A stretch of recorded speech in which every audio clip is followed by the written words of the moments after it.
안녕하세요. 결혼까지 생각했던 남자친구와는 회사 동료로 처음 만났어요.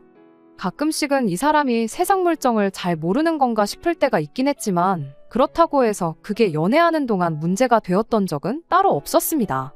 싫은 소리 불평불만 한번 하는 법 없고 어떻게 보면 까탈스러울 수도 있는 제 성격도 잘 맞춰주는 수더분한 성격 때문인가 연애하는 동안 느꼈던 점은 이 사람하고 같이 살게 된다면 적어도 스트레스 받으며 살 일은 없겠구나 싶었었어요. 그렇게 결혼 생각까지 하게 되었지요. 그런데 이렇게 결혼하기로 하니 세상 물정 모르고 순둥순둥한 성격이 최악의 단점이 될 줄은 몰랐네요. 남자친구와 저는 회사 내에서 몇 안 되는 지방대 출신 직원이었습니다. 입사 동기들 사이에서 알게 모르게 차별 같은 게 존재했고 그래서 그랬나 직장 생활하는 동안 서로가 서로한테 참 많은 위안이 되었어요. 그렇게 업무 외적으로 주고받던 연락이 인연으로 발전해 연애를 시작하게 되었습니다. 사내 연애를 시작했다는 소식을 듣고는 안 그래도 저희를 무시하던 동기들이 끼리끼리 논다고 아주 지방대 출신들끼리 이젠 눈까지 맞았다는 식으로 저희들의 뒷담화를 하고는 했어요. 속이 많이 상했지만 회사에서 말보다는 능력으로 인정을 받는 것만큼 좋은 게 또 없다고 생각했고 연애는 연애대로 회사 일은 회사 일대로 참 열심히 했습니다. 결국에는 저희 능력을 인정받게 되었고 그때 당시 저희를 손가락질하던 동기들 중에 회사에 남아있는 친구가 몇 명 없어요. 풀리기도 저희보다 잘 안 풀렸고요. 아무튼 간에 그 이후로도 둘이서 크게 다툰 적도 없고 서로의 고충도 잘 이해해주면서 서로가 좋은 방향으로 발전할 수 있는 동기부여까지 해줬으니 서로가 서로에게 좋은 시너지를 내준다는 확신을 갖고 그렇게 쭉 이때까지 연애관계를 이어오게 되었습니다. 언젠가부터는 회사 사람들이 저희 보고 결혼은 언제 할 거냐는 식으로 물어오는 지경까지 이르렀네요. 그 때문인가 저희 둘 사이에서 결혼 이야기가 자연스럽게 나오게 되었던 것 같아요. 말씀드렸다시피 저나 남자친구가 본가는 지방에 있어요. 회사는 서울이다 보니 둘 다 집에서 나와 자취를 하고 있고요. 처음 직장 생활 시작했을 때는 서로 사는 곳이 회사를 기준으로 정반대 방향이었었습니다. 그렇다 보니 연애하면서 집이 조금 가까우면 좋겠다는 생각을 했던 적이 몇 번이나 있었는데 시간이 지나 두 사람 다 살고 있던 자취방 계약을 갱신할 때가 다가와서는 살던 집을 연장하기보다는 서로 가까운 곳에 방을 구하는 게 좋겠다는 생각을 했지요. 오며 가며 거의 2시간이 걸렸던 시기에도 잘만 만났는데 그 거리가 1시간으로 줄어들었는데도 불구하고 집이 더 가까우면 좋겠다는 생각이 들었고 그렇게 1년 만에 서로 거의 같은 동네라고 봐도 무방할 만큼 가까운 거리로 이사를 하게 되었습니다. 서로 집에서 집까지 거리가 걸어서 15분 거리도 안 되었어요. 회사에서도 매일같이 보는 데다가 점심까지 같이 먹는데 사는 곳 방향이 같아져 퇴근길에도 같이 있게 되니 문득 그런 생각이 들더라고요. 벌써 우리가 만난 지도 몇 년인데 이럴 거면 그냥 결혼하는 게 맞는 거 아닌가 하는 생각이요. 어차피 매일같이 보는데 보증금 뺀 돈에 여지껏 모아놓은 돈 포함해 대출 좀 받아다가 적당한 위치에 전세든 자가든 신혼집 마련하고 살면 못할 게 어디 있겠나 싶었죠. 이 생각을 남자친구한테 말해주면서 자연스럽게 결혼 이야기가 오가기 시작했어요. 프로포즈를 받는 게 생략되긴 했지만 남들 하듯이 호텔 하나 빌려다가 명품백 선물하는 그런 청혼. 저한테는 딱히 안 해도 그만이었어서 그런지 그렇게 아쉽지는 않았습니다. 아무튼 연애를 길게 하긴 했지만 결혼은 또 다른 이야기잖아요. 연애하면서는 서로 구태여 말을 하지 않았던 서로의 상황을 그제서야 처음 오픈하게 되었습니다. 서로의 연봉이야 그건 이미 같은 회사 다니고 있다 보니 굳이 궁금할 것도 없었어요. 같은 해에 입사했고 자취하던 집도 저랑 똑같이 월세였는데 남자친구가 모아놓은 돈이 저에 비해서 너무 적었습니다. 데이트할 때도 데이트 비용은 칼같이 절반씩 냈어요. 이따금씩 남자친구가 선물 같은 거 해주는 거 보면 저보다는 손이 조금 크구나 싶긴 했는데 그렇다고 해서 모아놓은 돈이 몇 천만 원이나 차이 날 만큼 큰 선물을 받았던 건 절대 아니거든요. 그렇다고 해서 또 남자친구가 돈을 어디 흥청망청 쓰는 사람도 아니었어요. 소비하는 거 보면 꽤나 알뜰살뜰하고 사소한 거 하나 살 때도 꼭 인터넷에 가격 비교 먼저 해보는 사람이었거든요. 집도 가까이 살기로 한 거 욕심내서 아예 같은 빌딩에 구해도 되는 거였는데 15분 거리나 되는 동네에다 구했던 데에도 이유가 있어요.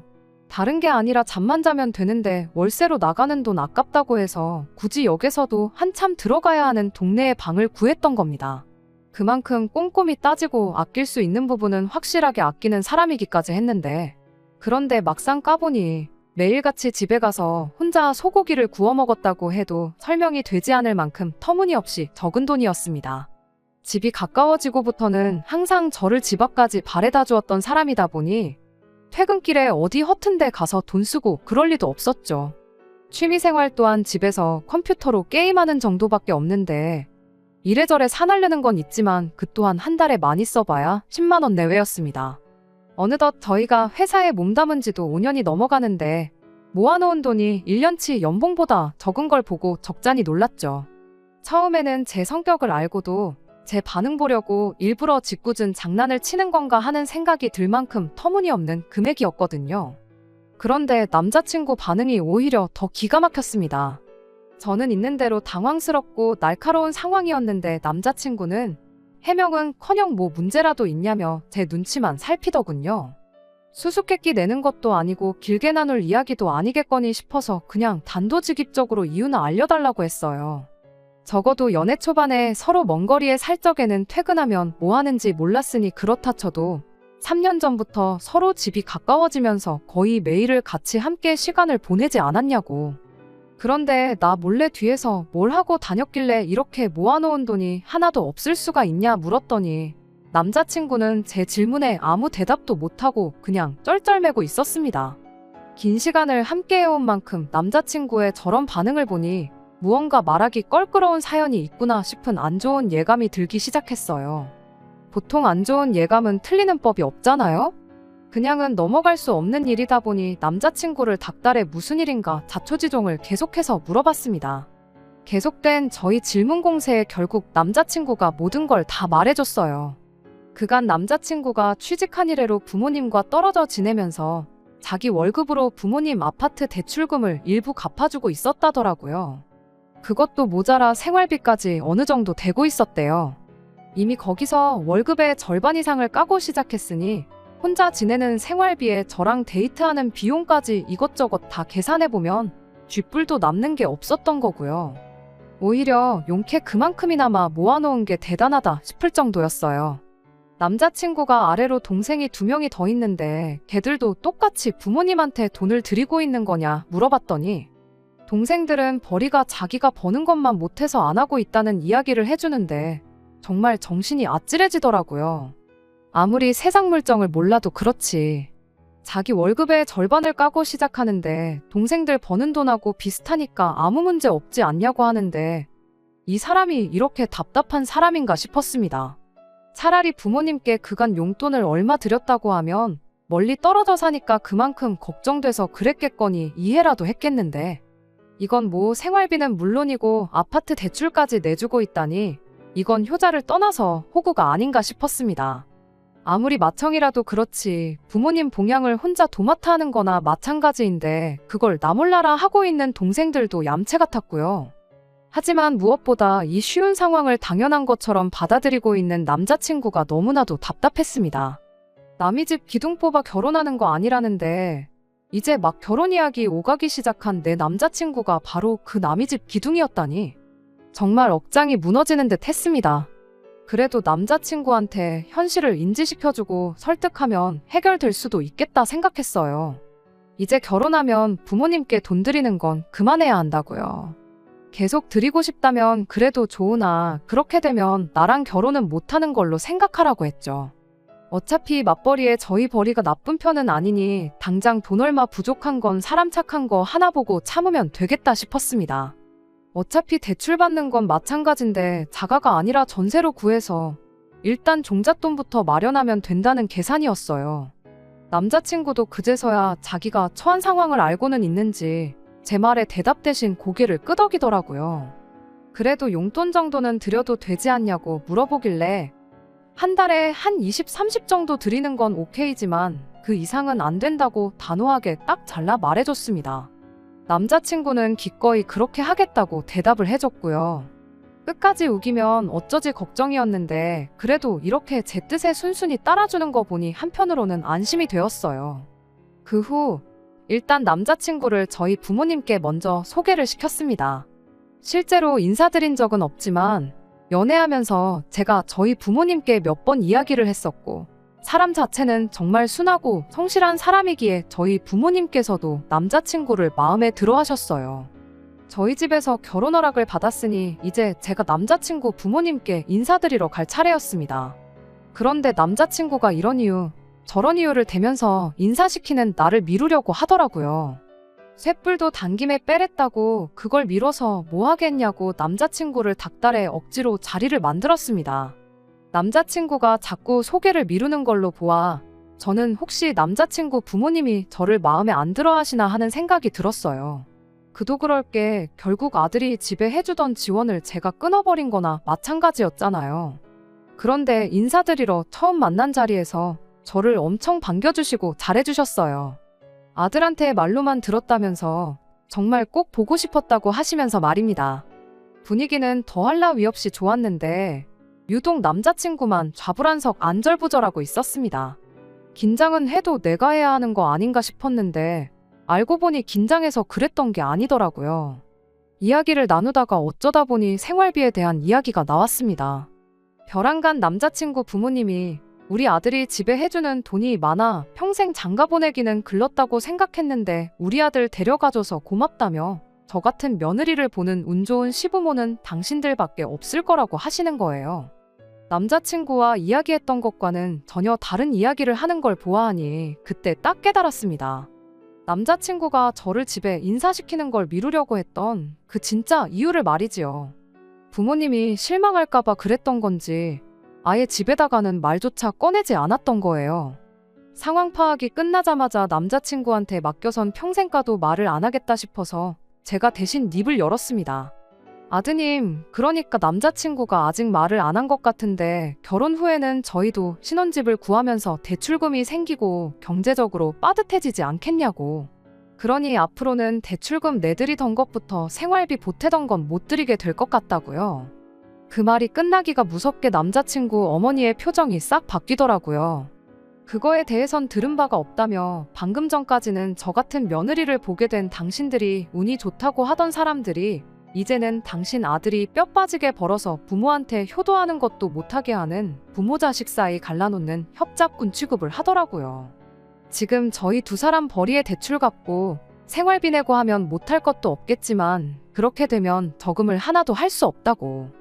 당장 내일 무슨 일이 일어날지도 모르는 세상에 저금 하나 없이 살 수 없지 않냐. 입장 바꿔서 제가 당장 제 월급의 대부분을 저희 집에 보내고 있다면 이 결혼 허락하실 거냐 되물어봤죠. 결혼하면 공동재산이 되는 만큼 공평하고 합리적으로 돈 관리를 해야 하지 않겠냐고. 그런데 한 푼 두 푼도 아니고 벌이의 절반 이상을 부모님께 드리는 건 말도 안 된다고 생각한다고 제 생각을 솔직하게 말했습니다. 충분히 간결하게 말했다고 생각했는데 남자친구 어머니는 네가 무슨 권리로 우리 아들이 버는 돈을 관리를 하려고 드느냐고 따지더라고요. 방금 전까지 결혼 못할 것 같다던 아들 장가 간다고 좋아하시지 않으셨냐고. 그거 보면 어머님 아버님 때문에 아들이 결혼 못할 수도 있겠다고 예상하셨던 거 아니냐. 걱정스러워 하셨던 거 보면 돈도 돈이지만 아들 앞길 생각해 주시는 좋은 분들이신 것 같은데 대충 계산해봐도 남자친구가 취직한 이래로 어머님 아버님께 드린 돈이 1억은 훌쩍 넘을 것 같은데 그 정도면 충분히 할 만큼 한 거 아니겠냐고요. 그러니 이제는 아들 앞길만 생각해 주시고 저희가 아예 땡전 한 푼 안 드리겠다는 게 아니고 남들 하는 것 이상으로 챙겨드릴 테니 저희들 결정을 무조건 나쁘게만 받아들이지 않아주셨음 좋겠다고 했습니다. 하지만 그래도 주던 걸 어떻게 못 주게 하냐고 당장 우리는 어떻게 버티라는 거냐며 그렇게는 안 된다고 우기시더라고요. 결국 그렇게 어머님 언성이 높아지기 시작하니 옆에서 꼼짝 못하고 있던 남자친구가 자기한테 좋은 해결법이 있다면서 모두 조용히 좀 해보라고 하고는 말도 안 되는 소리를 꺼내기 시작했어요. 자기가 돈을 더 벌어오면 되는 거 아니겠냐며 퇴근하면 대리운전이나 배달 같은 거 하고 주말에는 물류창고 같은 데 가서 일을 더 하겠답니다. 그렇게 돈을 더 벌면 그 돈으로 대출금을 갚아드리면 되는 거 아니겠냐는 겁니다. 아직 내 집도 없는데 투자까지 뛰면서까지 자기 부모 대출금에 생활비를 내주겠다는 게 말이나 되는 일인가 싶었습니다. 그렇다고 형제가 셋인데 그거 다 갚아주고 물려받을 재산 있는 것도 아니고요. 그건 또 무슨 소리냐고 한마디 걸고 넘어졌더니 남자친구 어머니가 당신 아들이 알아서 더 벌어가지고 준다는데 그것도 못하게 하느냐고 저보고 마누라 될 사람이 그 정도 이해심도 없어서 어디다 쓰겠냐고 얼굴에 철판 깔고 나오더군요. 더 길게 생각할 필요도 없겠더라고요. 어리숙한 건 알고 있었지만 부모님 눈치 본다고 해야 할 말도 못하는 남자친구는 더 이상 제 눈에 좋은 신랑감으로 보이지 않았습니다.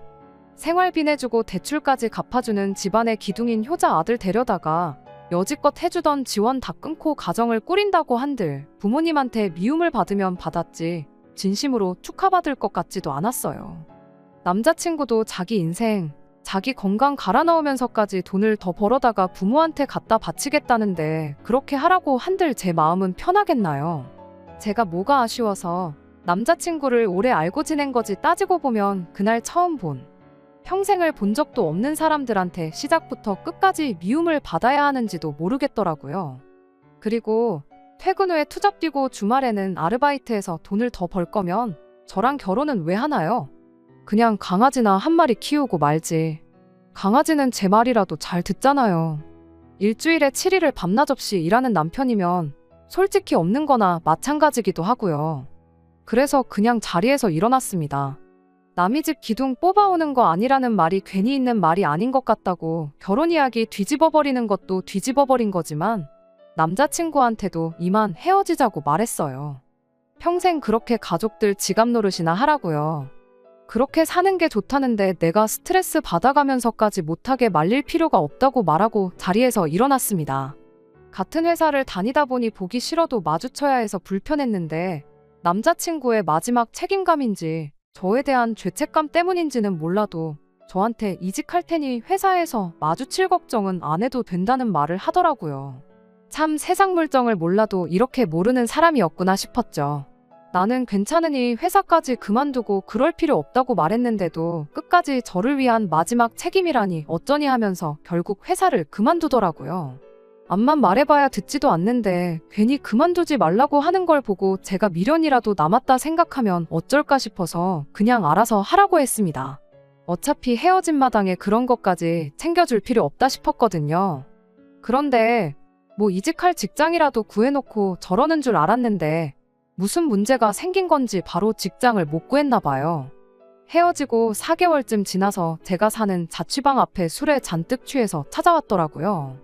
평소에 술은 입에도 안 대던 사람인데 뭔가 싶어서 이야기를 들어봤는데 직장을 못 구해서 수입이 없는 상황인데 부모님들은 멀쩡히 다니던 회사 그만둔 남자친구 잘못이라면서 그나마도 얼마 안 되는 저금이라고 모아놓은 돈을 내놓으라고 했다는 겁니다. 당장 자기는 수입이 없어서 걱정이 돼서 죽겠는데 남자친구 부모님은 그 몇 달을 못 기다려서 얼마 안 되는 자기 돈을 가져가려고 한다고요. 그리고 상황이 이렇게 되니 자기가 자기 인생에 얼마나 큰 부분을 놓아버린 건지 이제야 깨달았다고 하면서 저한테 사과를 하더라고요.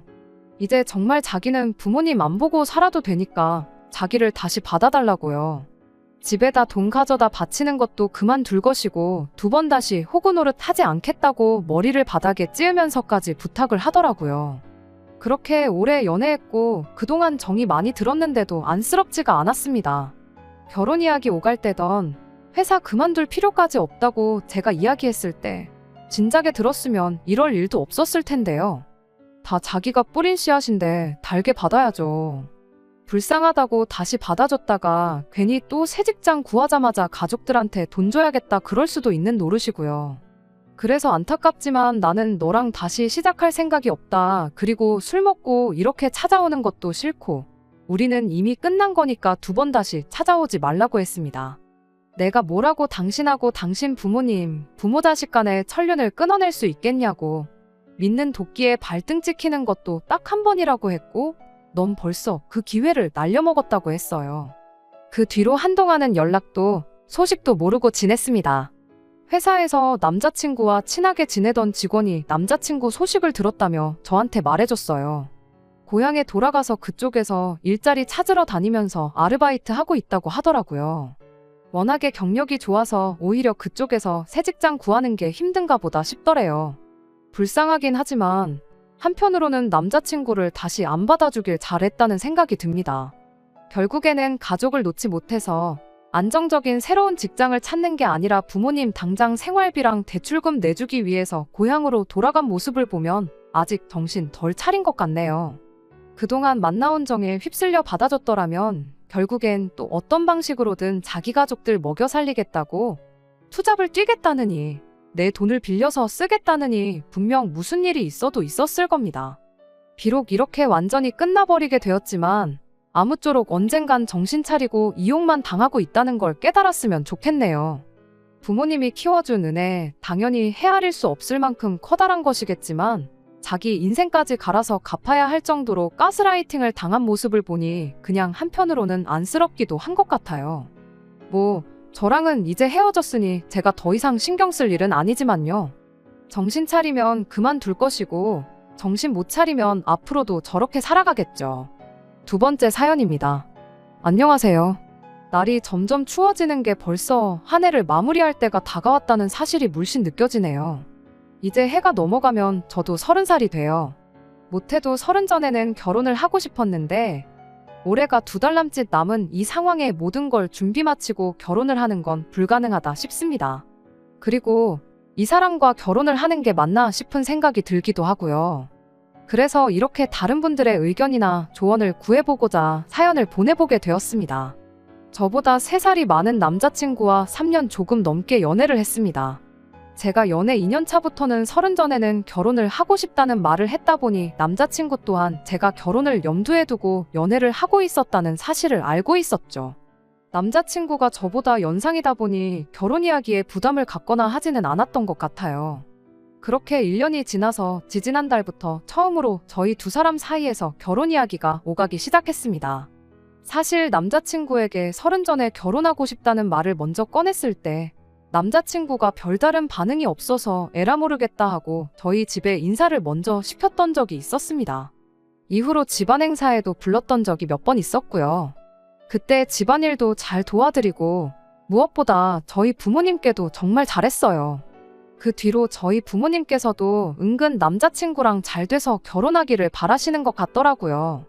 아무튼 그렇게 남자친구도 저에게 결혼 이야기를 꺼내게 되었고 이제 천천히 준비해서 못해도 내년 봄에는 식을 올리면 되겠구나 그렇게 생각하고 있었는데 말씀드렸다시피 여기서 다른 분들의 의견을 한번 들어보고 싶어 이렇게 사연을 보내게 되었습니다.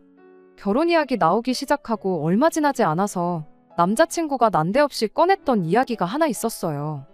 어머니가 자기 어렸을 적에 고모들과 할머니한테 엄청 시달리고 사느라 고생을 참 많이도 하셨다고요. 그것 때문에 자기가 어머니한테 효도를 하는 게 마땅하다는 생각을 가지고 있더라고요.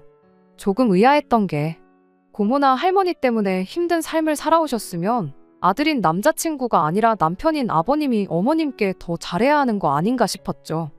어머니한테 잘하는 게 나쁘다는 건 아닌데 계속 이야기를 듣다 보니 남자친구가 어머니를 생각하는 그 효심이 조금은 지나치지 않나 그런 생각이 들었습니다. 제가 볼 때는 남자친구가 어머니께 잘하고 싶다는 소리가 그저 이유에 불과하고 그냥 무조건 잘해드리고 싶어하는 것처럼 느껴지더라고요. 게다가 자식이 부모님께 잘해드리는 방법이 여러 가지가 있을 텐데 남자친구는 효도를 꼭 돈으로 해야 한다는 생각을 갖고 있었습니다. 남자친구가 안정적인 직장을 다니고 있고 월급 받는 것 또한 또래에 비해서 잘 받는 편이에요. 결혼을 하게 된다면 저도 맞벌이를 할 생각을 가지고 있으니 둘이 받는 월급 합치면 넉넉 잡아 700만 원 언저리쯤 될 텐데 그 정도면 양가 부모님께 용돈 조금 드리는 거야 문제도 아닌 벌이잖아요. 그런데 벼랑간 결혼하거든 자기 월급의 절반을 어머니한테 드려야겠다는 말을 꺼내왔으니 저로서는 고민도 많이 생기고 받아들이기가 힘든 상황입니다. 게다가 그 이유가 할머니랑 고모들 때문에 고생했다는 이유였으니 제 입장에서는 도저히 그냥 넘길 문제가 아니구나 싶었어요. 이제 막 결혼 이야기 오가기 시작했는데 굳이 시작부터 월급의 절반을 엄마 주겠다는 소리를 꼭 해야 하나 서운하기도 했죠.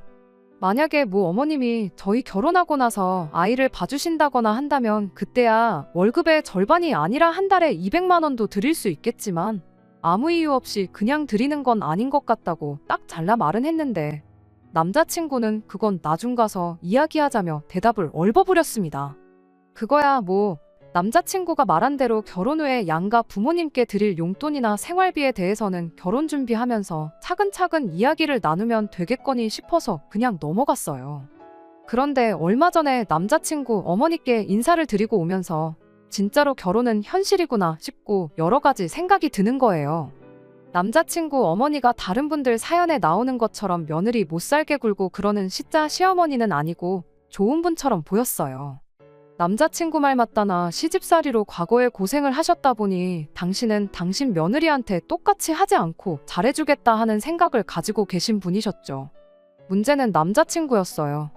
밖에서 만났는데 식사할 때는 물론이고 식사 마치고 나서도 어머님 옆에 붙어서 떨어질 생각을 안 하더라고요.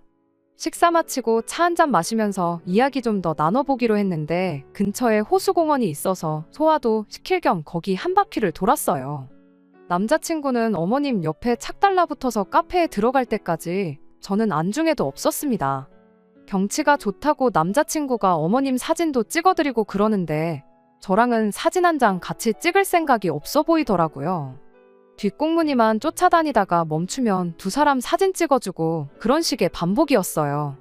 카페에서는 거의 어머님과 저 둘이서만 이야기를 나누긴 했는데 찬밥 대우 받던 건 여전했습니다. 커피고 빵이고 남자친구는 어머님 챙겨주는데 정신이 없어 보였거든요. 며칠 지나서 남자친구한테 솔직히 그날 서운했다고 이야기를 꺼냈는데 남자친구는 거기다 대고 한다는 소리가 제가 어머님을 불편해하는 게 눈에 보여서 그랬던 거라고, 오히려 제가 마음 편하도록 자기가 도와준 거 아니겠냐며 저를 배려해줬다는 식으로 화를 내더라고요. 한 번은 데이트하다 말고 남자친구가 그냥 집으로 가버린 적도 있었어요. 같이 순대를 먹고 있었는데 갑자기 여기 엄청 맛집인 것 같다고, 어머니가 순대를 엄청 좋아하시는데 이거 포장해 가면 엄청 좋아하시겠다며 밥 먹고 그냥 집에 돌아가 버렸습니다. 밥 먹고 나서 영화표 2장 미리 예매해둔 게 있는데 영화는 나중에 봐도 되는 거 아니겠냐면서 순대 싸들고 집에 돌아가는데 이게 다 무슨 일인가 싶었죠. 지난 3년간 연애하는 동안 남자친구가 이토록 효자인 줄은 몰랐거든요. 저보다 엄마가 더 우선이라는 느낌을 받은 적이 한 번도 없었는데 결혼 이야기 나오고부터 유독 심해졌다는 생각이 들었습니다. 그동안에는 어디 유명하다고 줄 서서 먹는 맛집에 가도 뭘 먹어도 어머니 좋아하는 음식이라고 데이트하다 말고 집에 가버린 적 한 번도 없었거든요. 아예 어머니가 좋아하는 음식 이야기를 제 앞에서 꺼낸 적이 없던 사람이에요. 저 정도 효심이 깊은 사람이었다면 지난 3년간 이런 모습을 보여줬어도 못해도 한 번은 보여줬을 텐데 싶더라고요. 그러다 지난주에 지나가는 소리로 남자친구한테 장난삼아 한마디 했던 말이 있어요. 같이 핸드폰으로 유튜브 보다가 짧게 편집해놓은 TV 프로그램을 보던 중 고부간의 갈등에 관한 영상을 하나 봤거든요. 그거 다 보고 나서 남자친구한테 어머니랑 나랑 둘 사이에 나중에 문제가 생기면 오빠는 누구 편을 들어줄 거냐고 장난삼아 물어봤는데 남자친구는 정말 단 1초의 고민도 하지 않고 당연히 엄마 편을 드는 게 맞지 않냐는 대답을 하더군요. 어머니가 앞으로 살아봐야 얼마나 더 사시겠냐고 돌아가시기 전까지는 아들은 무조건 엄마 편을 들어줘야 한다고 하는데 참 그 말이 자기가 했던 말이랑 정반대의 소리인 건 모르나 싶었습니다. 왜? 어머님이 할머니랑 고모들 때문에 고생하셨다잖아요. 거기서 아버님이 어머님 편 제대로 한번 들어줬다면 그나마 고생은 덜 하셨을 거 아니겠나요? 물론 어떤 삶을 살아오셨는지 집안 분위기가 어땠는지는 모르는 일이지만 그래도 남편이 가족들과 배우자 사이에서 든든하게 중간 역할을 해주면 그만큼 괴롭힘도 덜했을 거 아닌가 싶은데 하지만 그걸 가지고 말꼬투리 잡아봐야 어차피 끝나지 않을 이야기만 나누게 될 것 같아서 그냥 아무 말 안 하고 말았습니다. 아무튼 이 모든 사건이 불과 근 2달 사이에 일어난 일이에요. 말씀드렸다시피 결혼 이야기 나오기 전까지는 남자친구의 이런 모습은 한 번도 본 적이 없었고요. 처음에는 이해해보려고 생각했는데 이런 일이 계속해서 반복되니 저는 남자친구한테 무조건 엄마 다음일 거라는 그 느낌이 머릿속에서 사라지지가 않네요. 우리 딸 내년이면 시집 간다고 친척들이며 지인분들한테 자랑처럼 이야기하고 계시는 어머니를 보고 있자니 이 결혼하는 게 맞냐고 물어보기도 뭐해서 혼자 속만 앓고 있다가 다른 분들 생각은 어떤지 조언이라도 한번 들어보고자 이렇게 제 이야기를 한번 보내봤습니다. 정말 고민이 많네요. 혼자서만 고민하고 있으니 답도 없다 싶고요. 저도 제가 무슨 생각을 하고 있는 건지 모르겠습니다. 안녕하세요. 이렇게 후기 들고 다시 찾아왔습니다. 어머니께는 말을 꺼내지 못했지만 여기 사연 보내기 전에 사실 주변 사람들한테 어떻게 생각하느냐고 물어본 적이 있었어요. 그래봐야 다 제 또래 제 친구들인데 잘 모르겠다는 의견이 대부분이고 자기 부모님한테 잘하면 그만큼 저희 부모님한테도 잘할 거라는 희망적인 이야기밖에 못 들었거든요. 그런데 이렇게 속 시원하게 제 머릿속을 정리해 주시는 분들이 여기에 계실 줄은 생각도 못했네요. 덕분에 마음 굳게 먹을 수 있었던 것 같아요. 일단 남자친구를 만나서 월급의 절반을 주겠다는 이야기부터 정리를 해야겠다 싶었습니다. 그리고 어떤 분이 조언해 주신 대로 혹시 지금도 어머님한테 용돈으로 얼마를 드리고 있느냐 물어봤어요. 남자친구는 망설임도 없이 아니라고 대답하더라고요. 지금 드려봤자 결혼할 때 도로 다 가져가야 되는 거나 마찬가지 아니겠냐며 용돈은 결혼하고 드리는 게 맞는 거 아니겠냐고요. 말인즉슨 이제 맞벌이를 할 예정이니 벌이가 2배가 되는 거 아니겠냐. 벌이가 늘은 만큼 엄마 몫으로 자기 월급 절반을 챙겨주겠다 하는 소리나 마찬가지였지요. 그게 제 귀에는 내 돈으로 효도를 하겠다는 소리로밖에 들리지 않았어요. 그래서 남자친구한테 자식이 부모한테 효도하는 건 당연한 거라고, 그러니 나도 결혼하면 우리 집에 내 월급 절반을 드려야겠다고 똑같이 한마디 해줬습니다. 그랬더니 그건 좀 아닌 것 같다고 곧바로 반박을 하더라고요. 오빠는 되고 나는 왜 안 되냐 따졌더니 아들하고 며느리가 시어머니를 챙기는 게 이치에 맞는 거 아니겠냐고, 너네 집은 너가 챙기는 게 아니라 집안 남자인 제 동생이 챙기는 게 맞다는 소리를 하면서요. 자식이 부모한테 효도하는 건데 왜 그게 그렇게 되냐고 곧바로 따져 물었더니 저보고 한글부터 다시 배워야겠답니다. 시집을 온다는 말은 들어봤어도 장가를 온다는 말은 못 들어보지 않았냐. 시집을 온다는 건 말 그대로 제가 시댁의 일원이 된다는 뜻이라고. 그러니까 결혼을 한순간부터 너는 우리 집 식구가 되는 거니 효도는 시어머니한테 하는 게 맞는 거라고요.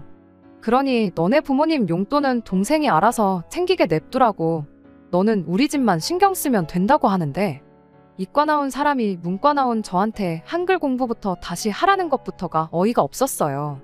그럼 장가를 간다는 건 무슨 뜻인지 한번 말해보라고 했어요.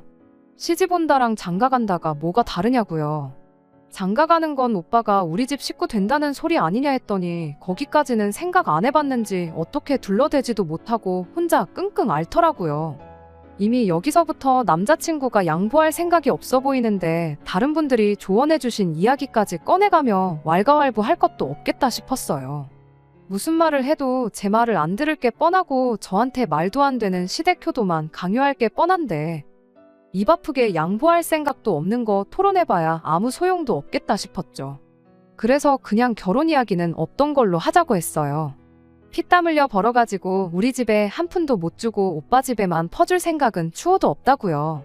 그랬더니 대답 못하고 끙끙 앓던 남자친구가 잘 걸렸다 하고 말꼬투리를 잡더라고요.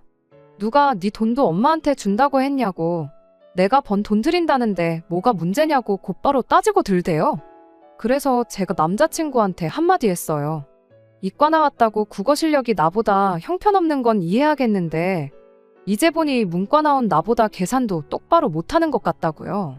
이날이 때껏 엄마한테 돈 한 푼 준 적 없던 사람이 결혼하고 나면 월급의 절반을 퍼주겠다는데 그게 내 돈으로 주겠다는 소리랑 똑같은 거지 뭐가 다른지 진짜 몰라서 그러는 거냐고 한마디 했습니다.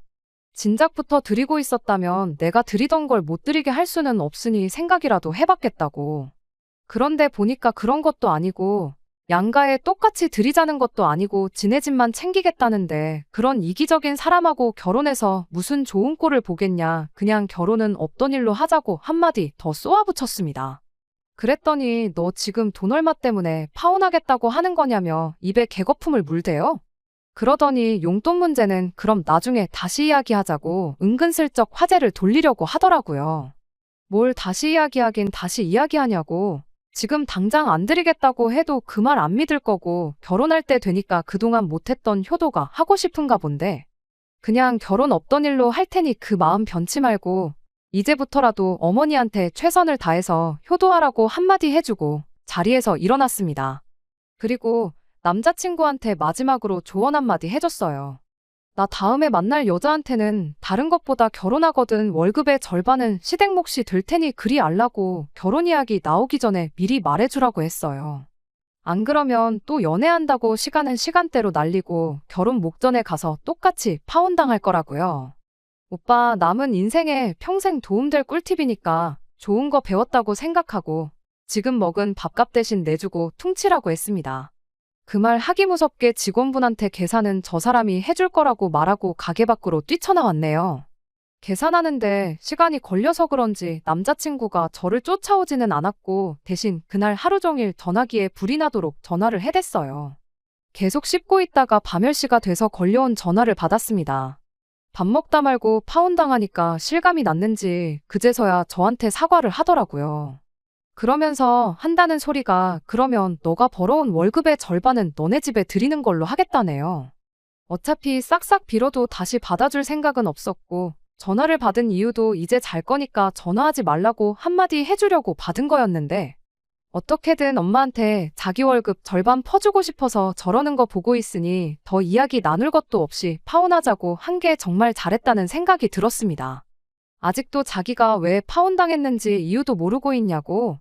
이젠 어머니한테 돈을 퍼주고 그런 걸 떠나서 이해력도 딸리고 멍청하기까지 한 사람하고는 결혼 생각 없다고. 제발 연락하지 말고 시집와서 시댁 귀신으로 살다가 죽을 사람 새로 찾아서 결혼하라 말하고 전화 끊어버렸어요. 그렇게 남자친구하고는 결혼 이야기도 없던 일이 되었고 영원히 모르는 사람으로 지내게 되었네요. 하고 싶은 말 다 해서 속은 후련했지만 그래도 결혼까지 생각한 데다가 3년이라는 긴 시간을 함께했던 사람이다 보니 솔직히 아쉬운 마음이 안 든다고 하면 그건 거짓말일 거예요. 하지만 이 결정이 후회가 되지는 않습니다. 어떤 분이 해주셨던 말 맞다나 남의 집 기둥 뽑아서 결혼하는 거 아니라는데 여러분들이 해주신 조언 무시하고 결혼했다면 아마 제 남은 평생을 후회하면서 살았을 테니까요. 왜 결혼하고 나서 효자가 되고 싶어 저렇게 안달들일까요? 죽었다 깨나도 그것만큼은 왜 그런지 그 이유를 모를 것 같아요. 사실 알고 싶지도 않고요. 아무쪼록 남자친구가 이제부터라도 어머니께 진정한 효도를 해주고 평생 그렇게 엄마 곁만 지키다가 혼자서 늙어갔으면 좋겠네요. 끝까지 들어주셔서 감사합니다. 오늘의 사연은 여기까지입니다. 구독과 좋아요, 알람 설정 부탁드리고 더 좋은 사연으로 다시 찾아뵙겠습니다. 감사합니다.